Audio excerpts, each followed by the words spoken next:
الحمد لله رب العالمين، والصلاة والسلام على سيد الأنبياء والمرسلين وعلى آله وأصحابه أجمعين. أما بعد، فأعوذ بالله من الشيطان الرجيم. بسم الله الرحمن الرحيم.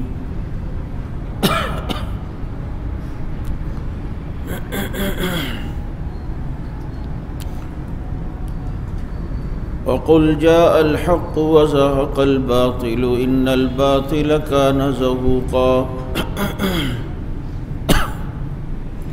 قال تعالى في مقام آخر: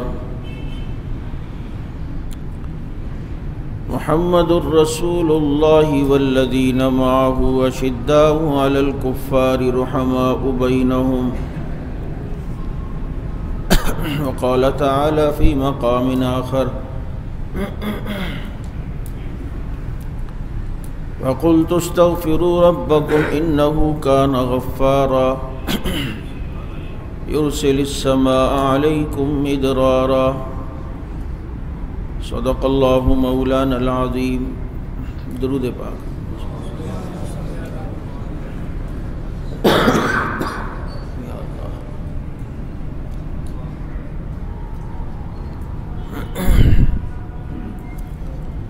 واجب الاحترام،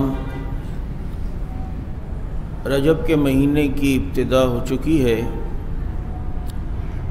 اور یہ مہینہ ہمیں رمضان المبارک کی آمد کی اطلاع دیتا ہے کہ وہ برکتوں اور رحمتوں والا مہینہ اب بالکل قریب آن پہنچا ہے.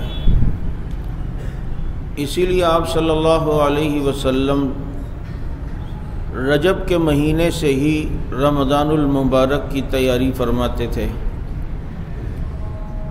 آپ صلی اللہ علیہ وسلم نے رجب کا چاند دیکھا تو دعا پڑھ لی، اور اسی مہینے سے کہ اللہم بارک لنا فی رجب و شعبان و بلغنا رمضان، اس دعا کا اہتمام ہر نماز کے بعد اگر ہم کریں گے تو رجب اور شعبان ہمارے لیے باعث برکت ہوگا، اور اللہ رب العزت ہمیں رمضان کی وہ بابرکت ساعتیں اور گھڑیاں نصیب فرمائیں گے جس میں اللہ رب العزت کی رحمتیں عام مہینوں کی بنسبت اپنے بندوں کی طرف زیادہ متوجہ ہوتی ہیں. اس رجب کے مہینے میں بہت سارے واقعات ہوئے.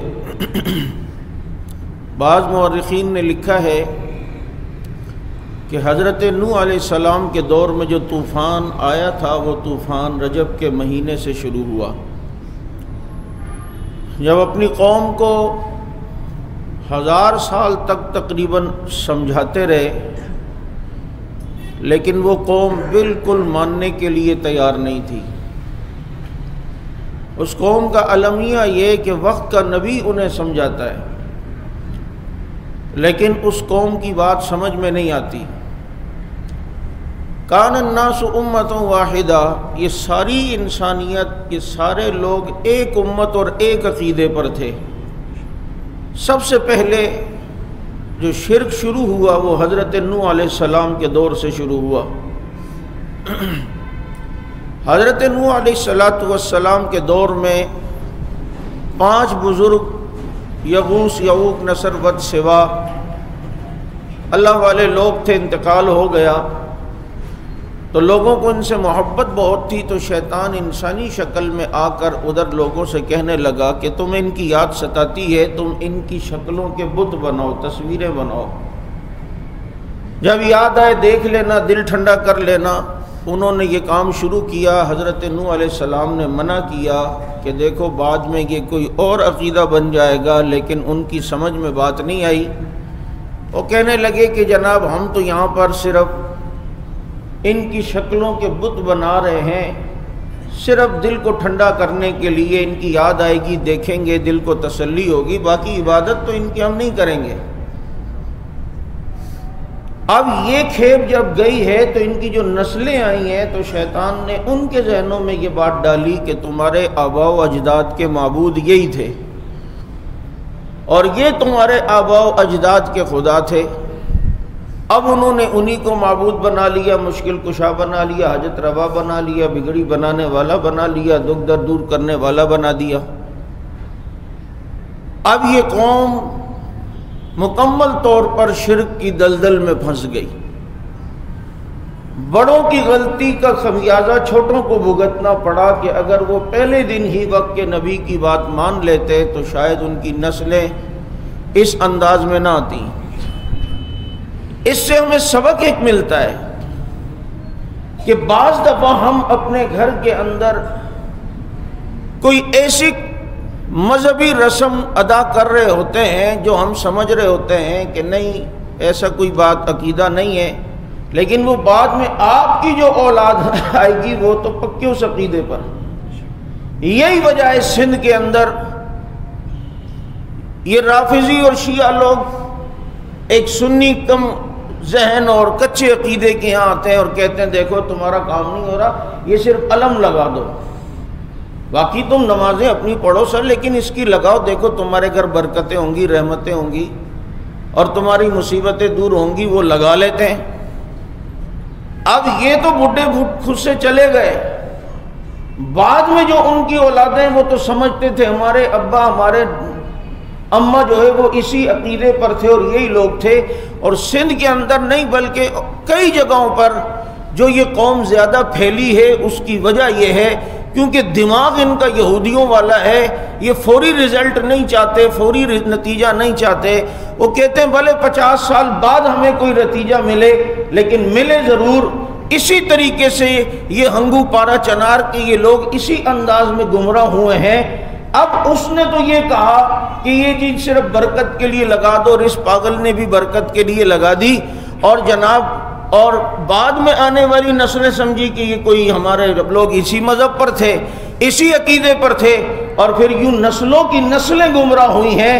اور اگر شروع ابتدا ہی میں اس چیز کو اگر ہم کنٹرول نہیں کریں گے اپنے گھر کے اندر اس طرح بد عقیدگی کو، تو آنے والی جو اولاد ہوگی وہ یہی سمجھے گی کہ ہمارے اماں ابا بھی اسی عقیدے پر تھے۔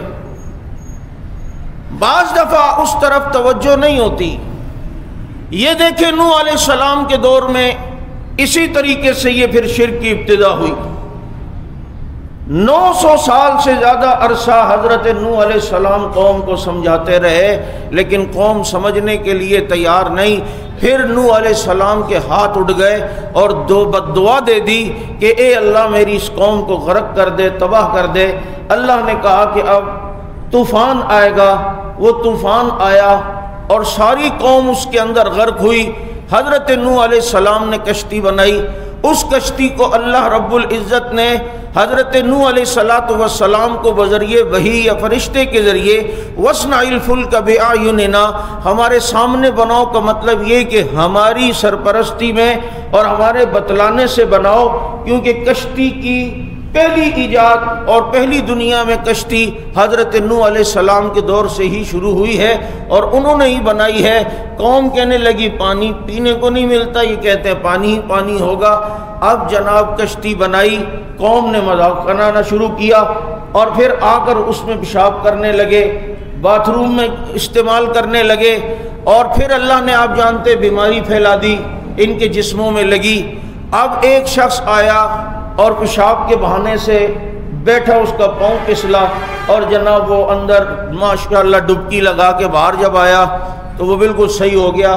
اللہ جب سزا دیتا ہے نا، جو اللہ کے پیاروں کو یا ان پیاروں کی کوئی نسبت کی کوئی چیز ہو ان کو اگر مذاق کرے تو اللہ ان کو ایسی سزا دیتے ہیں کہ ان کو ان کے اپنے ہاتھوں اور جسموں سے ذلیل کرتا ہے۔ یہ روایت شروع سے چلتی آ رہی ہے۔ اب جی وہ صحیح ہو کے باہر آ گیا، سارے انچولی والوں کو وہاں گلی والوں کو پتہ چلا، وہ بھی وہاں پر پہنچے اور جناب ڈبکیوں پہ ڈبکیاں، اپنا ہی خنجر، اپنا ہی تلوار، اپنا ہی پیشاب، اپنا ہی سب کچھ، اور اسی کے اندر ڈبکیاں لگا کر جناب باہر آ رہے ہیں۔ اب بعد میں چونکہ سارا ختم ہو گیا، تھوڑا بہت جو دیواروں پہ لگا ہوا تھا، اب بعد میں پتہ چلا، کوئی زمانے میں موبائل تھا نہیں، اس لیے وہ خراسان جعفر تیار سوسائٹی اور یہاں والوں کو بعد میں پتہ چلا، یار آپ متوجہ ہو، میں بھول رہا ہوں، وہ باتیں کرنے سے آدمی پھر بھول جاتا ہے خطیب۔ اب وہ بعد میں ان کو پتہ چلا، بعد میں وہ جناب سارے آئے اور آ کر پانی بھی ڈال رہے ہیں، جو بچہ کچھ ہے اس کو لے کر پانی کو جمع کر کے اپنے اوپر ڈال رہے ہیں۔ اور اللہ رب العزت نے پہلے دن سے قانون بتایا، جو میرے خاص بندوں کے ساتھ یوں بغض رکھے گا، میری سزائیں بھی ان کے ساتھ ایسی ہوں گی کہ انہی کی حرکتیں ہوں گی اور انہی کو اللہ رب العزت تکلیف میں مبتلا کر رہا ہوگا۔ اور یہ سلسلہ چلا، پھر طوفان آیا اور یہ سلسلہ ہوا کہ ساری دنیا کے اندر پانی پانی۔ 950 سال سمجھایا، قوم ماننے کے لیے تیار نہیں۔ 80 کے قریب آدمی مسلمان ہوئے۔ پہلے دن اللہ نے بتایا کہ تم محنت کے مکلف ہو، تم رزلٹ اور نتیجے کے مکلف نہیں ہو۔ آج جو قوم کہتی ہے اتنے عرصے سے فلاں کام کر رہے ہو، یار تمہاری جماعت آج تک کیا کوئی رزلٹ ہوا، کوئی نتیجہ برآمد ہوا، کچھ سامنے آیا؟ نتیجے نہیں، نتائج برآمد ہوئے ہیں۔ اگر آنکھوں سے تعصب کی پٹی ہٹا کے دیکھو، یہ حق نواز کے روحانی بیٹے نہ ہوتے نا، آج تمہاری پارلیمنٹ پر ایران کا جھنڈا لگا ہوا ہوتا۔ شام سے اس کی سرحدیں نہیں ملتی، سعودیہ سے ایران کی سرحدیں نہیں ملتی، عراق کے ساتھ تو ملتی ہیں، باقی ممالک کے ساتھ نہیں ہیں۔ دیکھ لو کتنی بدماشی اس نے وہاں ان ملکوں میں لگائی ہے۔ ہماری سرحد تو ایران سے ملی ہے اور اس کی بغیر تنخواہ کے گماشتے فوج یہاں پہلے سے موجود ہیں، تحریک نفاذ فقہ جعفریہ کے نام سے، تحریک جعفریہ کے نام سے، مجلس وحدت المسلمین کے نام سے، فلاں فلاں کافرین کے نام سے، سارے پہلے سے موجود ہیں۔ یہاں پھر کیا حال ہوتا تم سوچ بھی نہیں سکتے تھے۔ یہ دعائیں دو حق نواز کو کہ جس نے قوم کو بر وقت اس طوفان سے متنبع کیا اور اس سیلاب کے آگے بند باندھا، ورنہ تمہاری نسلیں اس وقت تڑپ رہی ہوتی۔ یہ دعائیں دو حق نواز کو جس نے اپنی قربانی تو دی ہے، مسلمانوں کا، پاکستانیوں کا ایمان بھی بچایا ہے اور ان کی جان بھی بچائی ہے۔ رزلٹ، نتیجہ 1000 سال نبی کی دعوت ہے اور رزلٹ 80 آدمیوں کی صورت میں، 80 کی صورت میں ہو یا 2 آدمیوں کی صورت میں ہو، خدا کی قسم نبی تب بھی کامیاب ہوتا ہے۔ ایک آدمی محنت کرتا ہے، رزلٹ برآمد نہیں ہوتا، ہم نتیجے کے مکلف ہیں، ہم نتیجے کے مکلف نہیں ہیں، ہم محنت کے مکلف ہیں کہ جناب محنت آپ نے کتنی کی ہے، آپ نے اس میں سستی تو نہیں کی۔ یہ طوفان نوح کا آغاز بعض مورخین نے لکھا ہے اسی رجب کے مہینے سے جو ہے وہ شروع ہوا ہے۔ میرے دوستو، رجب کے مہینے میں جہاں اور بہت سارے واقعات ہوئے، وہاں حضرت معاویہ بن ابی سفیان رضی اللہ تعالی عنہما کی یوم وفات بھی ہے، ان کے متعلق بھی انشاءاللہ العزیز تفصیلی گفتگو آپ کے سامنے جمعہ میں ہوتی رہے گی۔ میں سردست آپ کے سامنے وہ بات رکھنا چاہتا ہوں، ابھی کچھ دن پہلے پاکستان کے اندر اسلامیات کے نصاب میں ابو بکر، حضرت عمر، عثمان و علی اور صحابہ کرام کے تذکرے آئے، بدر اور احد کی باتیں انہوں نے اپنے نصاب میں داخل کی۔ بعض لوگوں کو ہوئی تکلیف اور وہاں پر انہوں نے لاہور میں جامعۃ المنتظر میں ریاض حسین نامی ایک ملون، وہ قبر میں اس کی ٹانگیں لٹک رہی ہیں، لیکن ابھی تک اس کو صحابہ سمجھ میں نہیں آئے۔ یہ سارے بیٹھے ہیں اور وہاں پھر انہوں نے ایک پریس کانفرنس کی، کھلے عام صحابہ پر تبرہ یوں کرتے ہیں کہ اس میں فلاں کا ذکر ہے صحابہ کا، تو صحابہ میں تو گڑبڑ لوگ بھی ہوتے تھے۔ میں نے کہا ظالم، جو گڑبڑ ہوں وہ صحابہ نہیں ہوتے، جو صحابہ ہوتے ہیں وہ گڑبڑ نہیں ہوتے۔ اور اتنا جاہل بٹا جاہل کہنے لگا کہ دیکھو گڑبڑ تھے، صحابہ نے مسجد زرار بنائی، اللہ کے نبی کو اللہ نے وحی بھیجی، اللہ کے نبی نے انہیں صحابہ کے ذریعے سے توڑوا دی، صحابہ نے بنائی، صحابہ کے ذریعے سے توڑوا دی۔ اس ظالم کو یہ نہیں پتا تو ہے اتنے بچے نہیں ہیں، یہ سیانے سب جانتے ہیں، یعرفونہم کما یعرفون ابناءہم، یہ اپنے بچوں کو اتنا نہیں جانتے جتنے صحابہ کی عظمت کو جانتے ہیں، لیکن ان کے دل پہ مہر ہے، ماننے کے لیے تیار نہیں ہے۔ تم بتاؤ مسجد ضرار منافقین نے بنائی تھی یا صحابہ نے؟ اس زمانے میں جو لوگ اپنے کو آ کے کہتے ہم مومن ہیں، حضرت اندر مومن نہیں تھے، باہر تھے، اپنے آباء و اجداد کو بھی بھول گئے، ان کو بھی تم بھول گئے کہ جناب آ کے مومن مومن کہتے، اور مسجد ضرار بنائی الگ تھلگ مسلمانوں سے الگ۔ منافقین کو نبی کی مسجد بھی اچھی نہیں لگتی، وہ کہتے ہیں ہم الگ کوئی سلسلہ بنائیں گے۔ وہ مسجد ضرار انہوں نے بنائی، اور پھر جناب وجہ کیا تھی کہ ایک الگ سلسلہ، تاکہ یہاں پر ہم بیٹھ کر وَتَفْرِيقًا بَيْنَ الْمُؤْمِنِينَ، مومنوں کے خلاف تفریق اور ان کے خلاف سازشیں کرنے لگے۔ بڑے مزے سے بنا لی، اور بنا کر اس میں کوئی ڈنڈا شنڈا بھی بیچ میں لگایا تھا، اور پھر اس کے اندر گھوڑا بھی لا کے شاید باندھ دیا تھا، اور جناب اس کو بھی دیکھتے، ساتھ میں جو ہے آپس میں پلاننگیں بھی کرتے۔ یہ سارا سلسلہ ہوتا، اللہ نے بذریعہ وحی نبی کو بتلایا، ان کی سازشوں کو بتلایا، اور نبی نے مسجد ضرار کو مسمار کروایا، توڑوایا، جس کی تفصیل میں کچھ جمعہ پہلے آپ کے سامنے رکھ چکا ہوں۔ اب اتنے سامنے واضح حقائق کو لے کر بات کس طرح کر رہے ہیں لوگوں کو؟ جی صحابہ نے مسجد، یہ صحابہ نے بنائی تھی یا منافقین نے بنائی تھی؟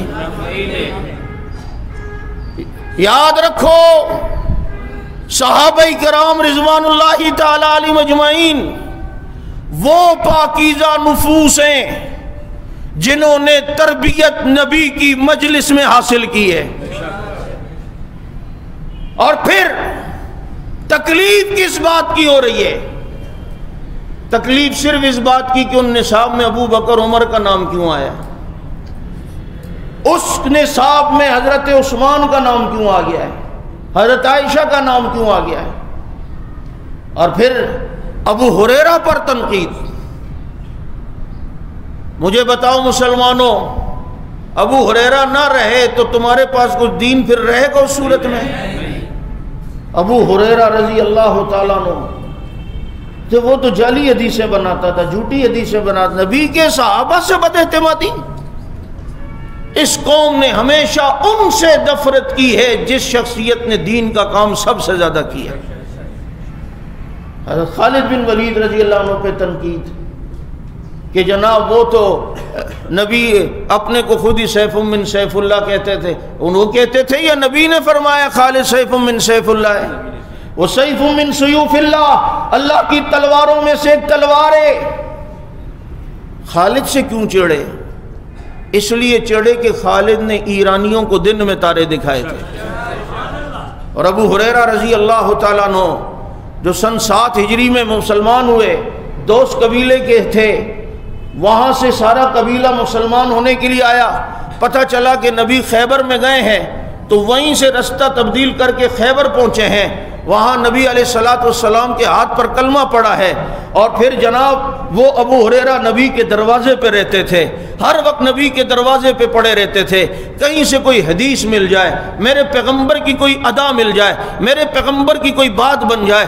اسی لیے کسی نے کہا ابو ہریرہ 7 ہجری میں مسلمان ہوئے ہو، 3 سال کا عرصہ نبی کے ساتھ رہنے کو ملا، لیکن سب سے زیادہ حدیثیں تم روایت کرتے ہو۔ فرمایا ہاں، میرے باقی بھائی اپنے اور کاموں میں مشغول رہتے تھے، کوئی آتا تھا مجلس میں پھر اپنی کھیتی باڑی کے لیے چلا جاتا، کوئی کام میں چلا جاتا، لیکن میں محمد کے دروازے پہ رہتا تھا، نبی کی ایک ایک اداؤں کو دیکھتا تھا، نبی کی ایک ایک بات کو غور سے سنتا تھا۔ میں اپنے پیغمبر کے لیے وضو کا پانی لاتا تھا، اپنے پیغمبر کی ہر وقت خدمت میں لیتا تھا۔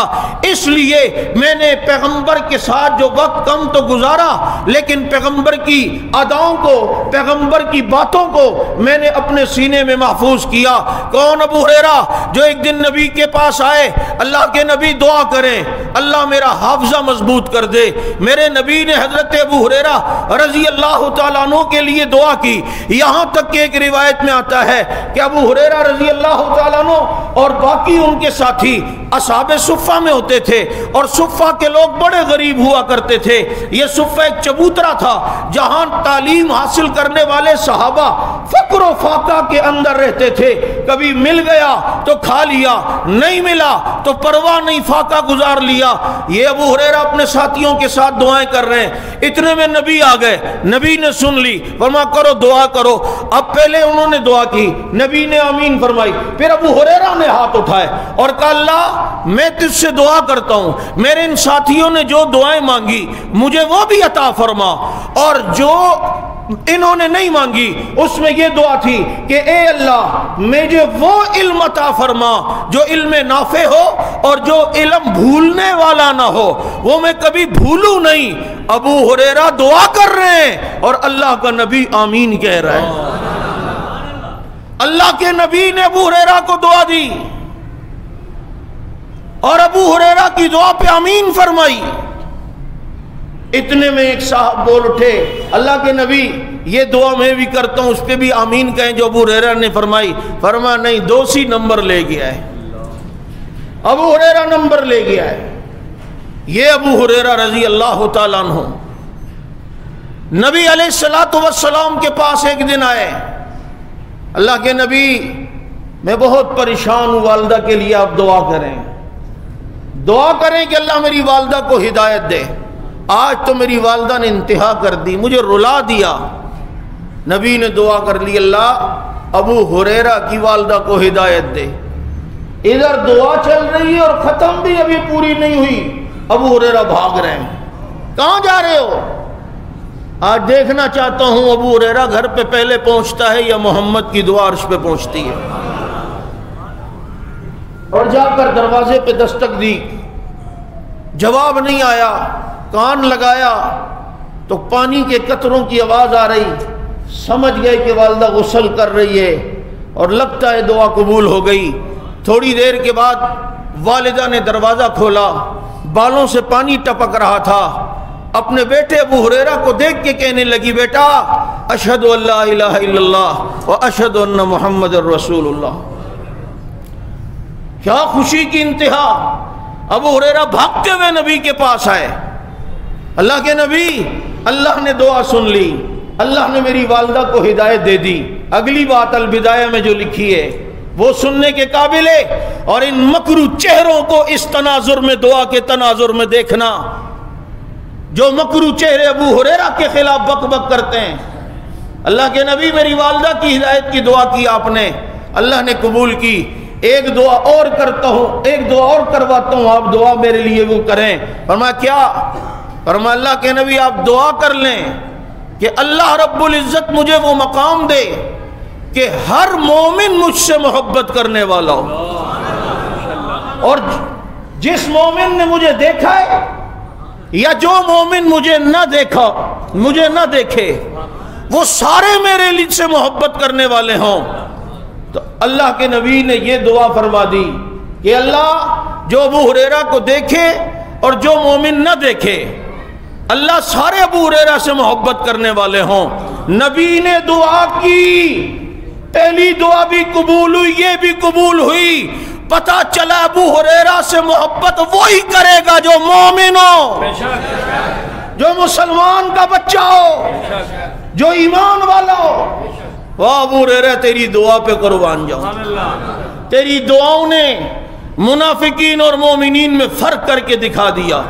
کہو الحمدللہ، محبت ہے یا نہیں ابو ہریرہ سے؟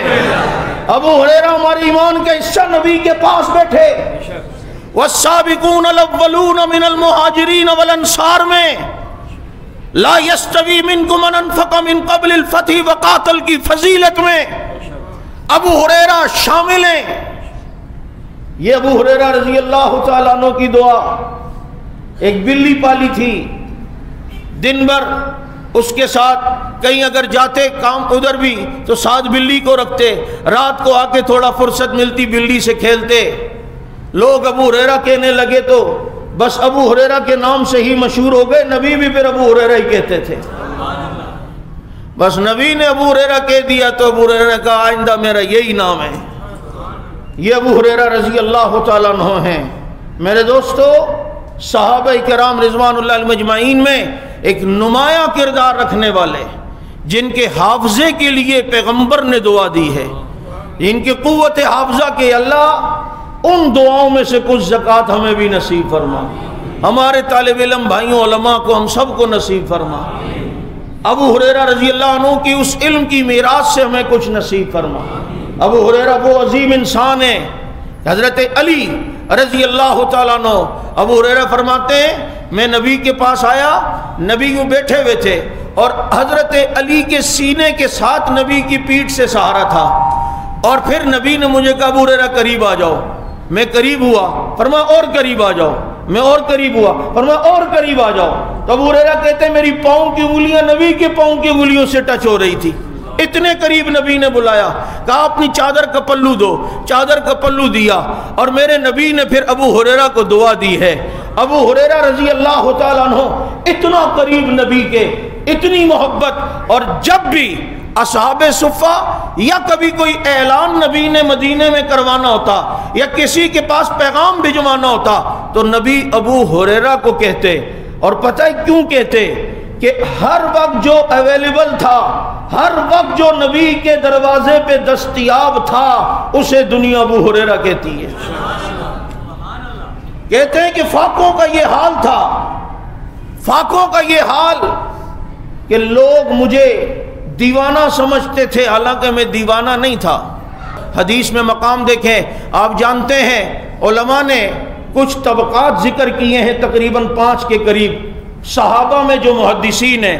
پہلا طبقہ وہ ہے جن کی روایات 1000 سے زیادہ ہیں، ان کو طبقہ اول میں شامل کیا ہے۔ دوسرا طبقہ محدثین کا وہ ہے جن کی روایات 1000 سے کم ہیں، یہ طبقہ دوم میں شامل ہیں۔ تیسرا طبقہ صحابہ میں محدثین یعنی جن سے حدیث روایت ہیں، یہ وہ ہیں جن کی روایتیں 100 سے زیادہ لیکن 500 سے کم ہیں۔ اور چوتھا طبقہ وہ ہے جن سے حدیثوں کی روایت 40 سے زیادہ اور 100 سے کم ہیں۔ اور پانچواں طبقہ صحابہ میں وہ ہے جنہوں نے نبی کی حدیثیں 40 سے کم ذکر کی ہیں۔ اچھا، ان 5 طبقوں میں پہلا طبقہ وہ ہے جن کی روایات 1000 سے زیادہ ہو۔ اب ان میں بھی 7 صحابہ یہ نمایاں ہیں، حضرت ابو ہریرہ، حضرت عبداللہ ابن عباس، حضرت عبداللہ ابن عمر، حضرت عائشہ، حضرت جابر، حضرت ابو سعید خدری، حضرت انس بن مالک۔ ان 7 صحابہ کو طبقہ اولا میں شامل کیا ہے۔ حضرت ابو ہریرہ رضی اللہ تعالیٰ عنہ ان 7 صحابہ میں بھی جو طبقہ اول میں شامل ہیں، سر فہرست ابو ہریرہ ہیں کہ بعض صحابہ حضرت عائشہ سے جو روایت ہیں وہ 2210 ہیں، حضرت عبداللہ بن عباس سے جو روایتیں ہیں وہ 2260 ہیں، حضرت عبداللہ ابن عمر سے جو روایتیں ہیں وہ تقریباً 1640 ہیں، اور اسی طرح حضرت جابر رضی اللہ عنہ کی روایات وہ 1100 سے زیادہ ہیں، حضرت انس رضی اللہ تعالیٰ عنہ کی روایتیں وہ 1286 روایتیں بنتی ہیں۔ یہ سارے ہیں، لیکن ان میں سب سے سر فہرست وہ ابو ہریرہ ہے جن سے نبی کی حدیثوں کی روایت کی تعداد وہ 5370 روایتیں بنتی ہیں۔ دوسرے نمبر پر عبداللہ ابن عباس ہیں، 2660 روایتیں ہیں، اور تیسرے نمبر پر حضرت عائشہ ہیں جن سے 2210 حدیثیں نبی کی ہیں۔ ان محدثین صحابہ کے 5 طبقات میں جو پہلے نمبر کا طبقہ اس میں 7 افراد ہیں، اور ان 7 میں بھی جو سب سے اوپر کھڑا ہوا نظر آتا ہے اسے دنیا ابو ہریرہ کہتی ہے۔ اب بتاؤ ابو ہریرہ اگر ان پر اعتماد نہ رہا تو مجھے بتاؤ پھر دین کے جو 5000 سے زیادہ حدیثیں اس پر اعتماد رہے گا؟ ابو ہریرہ پر تنقید، وجہ ابو ہریرہ کی نہیں ہے، صحابہ پر تنقید کا مقصد صرف یہ ہے ان پر سے اعتماد ہٹے تو ساری حدیثوں اور دین پر اعتماد ہٹ جائے گا۔ کیونکہ سارے دین پہنچانے والے کون ہیں؟ صحابہ. بولو صحابہ. ابھی یہ ختم بخاری کے پروگرامات چل رہے ہیں، چلے جانا دیکھ لینا. جس راوی کا ذکر کیا جائے گا ان فلان فلان فلان، آگے کسی صحابی پہ ختم ہوگا. عن ابی ہریرہ رضی اللہ عنہ قال قال رسول اللہ صلی اللہ علیہ وسلم عن انس رضی اللہ عنہ قال قال رسول اللہ صلی اللہ علیہ وسلم. خدا کی قسم اس طرح کے الفاظ میں بھی الگ ہی مزہ ہے. کیا مزہ ہے کہ صحابی براہ راست نبی سے حدیث لے رہا ہے. حضرت ابو ہریرہ رضی اللہ تعالیٰ عنہ ہمارے ایمان کا حصہ ہے اور مومن ان سے محبت کرتا ہے. ان پر تنقید. حضرت خالد کے بارے میں عجیب عجیب باتیں.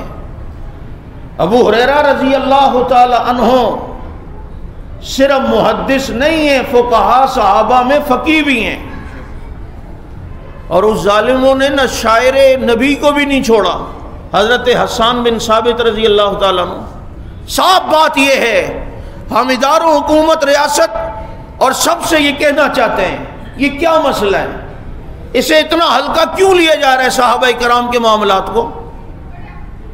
ابھی مبینہ ٹاؤن کے تھانے کی حدود میں یہ 4 دن پہلے ایک گھر کے اندر مجلس ہوئی. ایک گھر کے اندر، یہ نام ماجد رضا عابدی، اس بدبخت کے گھر میں. اور پھر اس نے وہاں توہین کی حضرت عائشہ کی، اور وہ عائشہ کی توہین نہیں ہے، وہ نبی کی توہین ہے. بابا بیوی کس کی ہیں؟ نبی کی. حضرت عائشہ بیوی نبی کی ہیں. ان کے اوپر اعتراض نبی پر ہے. آج خدا نخواستہ کسی کی بیوی کے بارے میں محلے میں کوئی چیمگوئیاں کرے، اس انسان کو کیا غیرت آئے گی؟ اور در حقیقت وہ اس کے شوہر پر حملہ کر رہے ہیں، عائشہ پر حملہ کر کے در حقیقت نبی پر حملہ ہے. اور اس میں وہ شعر پڑھ رہا ہے بدبخت، جس کا خلاصہ یہ کہ میرے دل پہ آتا ہے یہ دھڑکا، عائشہ کا اگر ہو جاتا لڑکا تو دین کا کیا ہو جاتا. یعنی عائشہ نے ویسے ہی دین کو نعوذ باللہ اتنا نقصان دیا، اگر ان کے ہاں لڑکا آ جاتا، بیٹا پیدا ہو جاتا، پھر دین کو کتنا. اس ظالم بدبخت کافر ملعون کو اتنا نہیں پتا عائشہ کے یہاں وہ بیٹا ہوتا تو وہ بیٹا تو نبی کا ہوتا، خون تو نبی کا ہوتا، نبض جگر گوشہ تو نبی کا ہوتا. یہ در حقیقت عائشہ کی توہین نہیں ہے، یہ در حقیقت نبی کی توہین ہے. وہ تنقید. اب بتاؤ یہ تنقید در حقیقت کس پر ہے؟ حضرت عائشہ رضی اللہ عنہ کی توہین. ہمارے ساتھی تھانے جاتے ہیں، ہم FIR بھی نہ کٹائیں، ہم کچھ کریں نہیں. بتاؤ پھر یہ کیا کر رہی ہے؟ ان کو ایک مصیبت یہ کہ کتوں کو کھلا چھوڑ دیا جائے اور کوئی پتھر انہیں مارے تو کہنے جی آپ بالکل ڈراؤ بھی نہیں ان کو، کتے بھونکتے رہیں، کتوں کو بھونکنے نہیں دیا جائے گا. گرفت ہوگی. مبینہ ٹاؤن تھانہ فوراً اس گستاخ کے خلاف FIR درج کرے. ہمارے ساتھی وہاں جا رہے ہیں، کبھی کہہ رہے مہر نہیں ہے، مہر ٹوٹ گئی، کبھی کہتے ہیں SHO صاحب نہیں ہے. اتنے چکر لگوا رہے ہو. میں بزبان حق نواز کہتا ہوں عائشہ تمہاری بھی ماں ہے، عائشہ میری بھی ماں ہے. حکومت میں بیٹھے ہوئے ہو، اگر اپنے کو مومن کہتے ہو تو ام المومنین عائشہ مومنوں کی ماں ہے. وہاں ملیر کے گستاخ کے خلاف ابھی تک FIR نہیں ہوئی. اور آج کل میں ٹہلا رہے ہیں.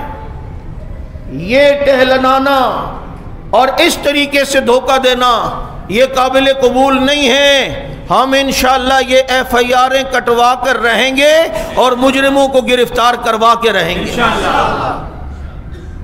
پھر ہمیں کہا جاتا ہے یار ابھی ملک کے حالات ایسے نہیں. بابا ان بدبختوں کو منع کرو نا یار، کچھ دماغ سے سوچو.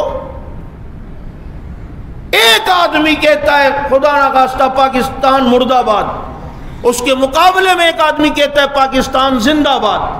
یہ دونوں مجرم ہیں؟ یہ دونوں قابل گرفت ہیں؟ مجرم وہ ہے جو پاکستان کو مردہ باد کہہ رہا ہے اور جو اس کے مقابلے میں پاکستان کو زندہ باد کہہ رہا ہے. یہ فتنے پھیلانے والا نہیں، اس فتنے کا راستہ روکنے والا ہے. ایک آدمی صحابہ پہ تنقید کر رہا ہے اور ایک کہتا ہے صحابہ زندہ باد. اب بتا فتنہ یہ زندہ باد والا ہے، یہ جو صحابہ پہ تنقید کر رہے گالیاں دے رہے وہ ہے؟ اس لیے یاد رکھو صحابہ کرام رضوان اللہ علیہم اجمعین کے معاملے میں کوئی کمپرومائز نہیں ہوگی۔ الحمدللہ میرپور میں ایف آئی آریں کٹی، گستاخ گرفتار ہو گیا ہے، کہو الحمدللہ۔ حیدرآباد کا گستاخ گرفتار ہوا اور دیگر ہوئے ہیں۔ یہ کراچی میں 2-3 پلے جو آئے ہیں پتہ نہیں کہاں سے نکل کے، ان کی بھی ذرا تحقیقات کراؤ، ڈی این اے ٹیسٹ کرواؤ، اور یقین کرو D N A test match نہیں کرے گا۔ اس لیے ان کے خلاف بھی ایف آئی آر ہونی چاہیے، اور اگر یہ ایف آئی آر نہیں ہوتی، آپ حضرات کو جہاں بلایا جائے صحابہ کی عزت کے لیے آؤ گے، باہر نکلو گے۔ اللہ رب العزت سمجھ عمل کی توفیق عطا فرمائے۔ کل 5 فروری ہے، یوم کشمیر ہے، اور ہر سال کشمیریوں سے اظہار یکجہتی کے لیے ہماری سیوک سینٹر سے گرو مندر تک ایک عظیم الشان ریلی ہوتی ہے، اس میں آپ حضرات بھی تشریف لائیں۔